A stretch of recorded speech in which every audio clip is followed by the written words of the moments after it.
This is when the bachelor groups of bucks start to spar. They determine pecking order. The bigger bucks, they kind of rule the roost. The smaller bucks, they run around and take what they can get. We want to see a mature buck today. We want something, like I said, I'm after something in that Pope and Young range, 130, 140 inch deer. And most importantly, it's just so awesome to be up here in Buffalo County, Wisconsin, the #1 county in the world for whitetail hunting. And you know at any moment that a monster, I'm talking a 180, 190, could walk underneath your tree. So I am jacked to be here. I'm fired up to be in Wisconsin with Rutting Ridge Outfitters. And I'm ready for some whitetail action. Stick around. We'll see if we can drum some up for you.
As you can tell, I'm sitting down now because it's been 5 minutes since I missed that buck, and I'm still shaking.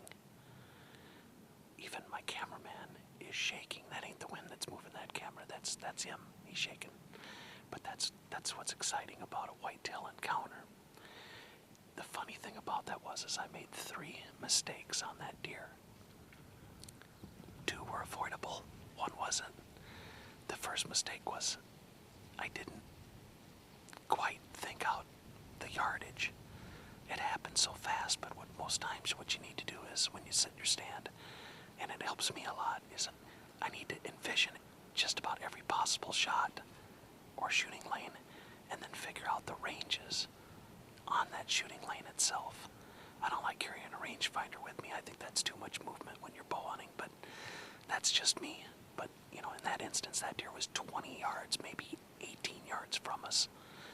And shooting a 30-yard pin, I put the arrow even a little bit higher than it should have been, or the pin a little higher than it should have been at 30 yards.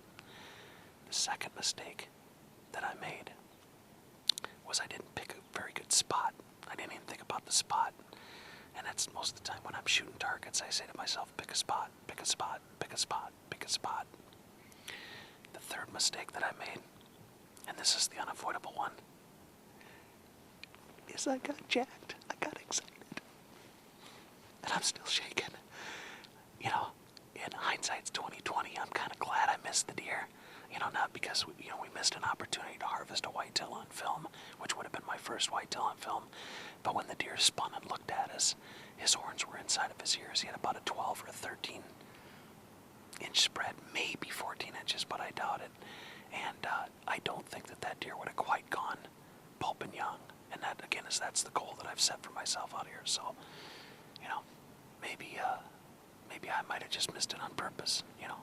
just to give you guys something to be excited about, and also prove to you that the great Skarlini isn't always that great, that I am a mortal man sometimes. Sometimes.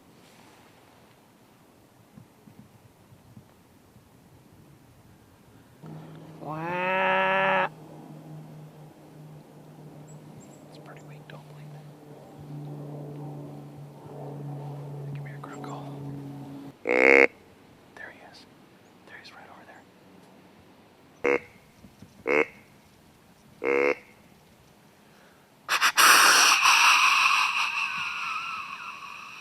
Got his attention. Stop. Good buck.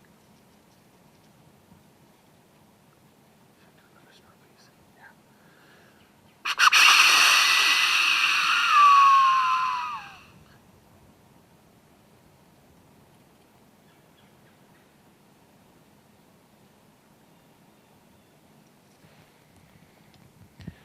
That was a pretty big deer. That it would stop when we grunted, and it stopped with the snort wheeze. But I think he had his mind on hanging out with the ladies instead of hanging out with the boys. You never know, though. He might hit that tree line and swing back our way.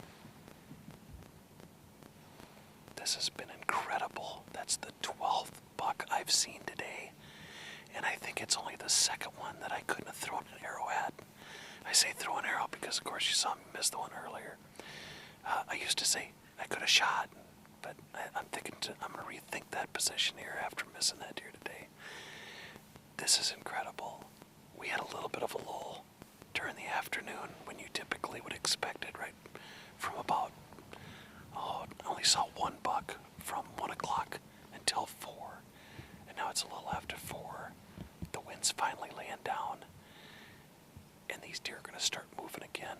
So it's back to game on. And I'm shaking again. I hope I never, ever, ever lose these kind of shakes.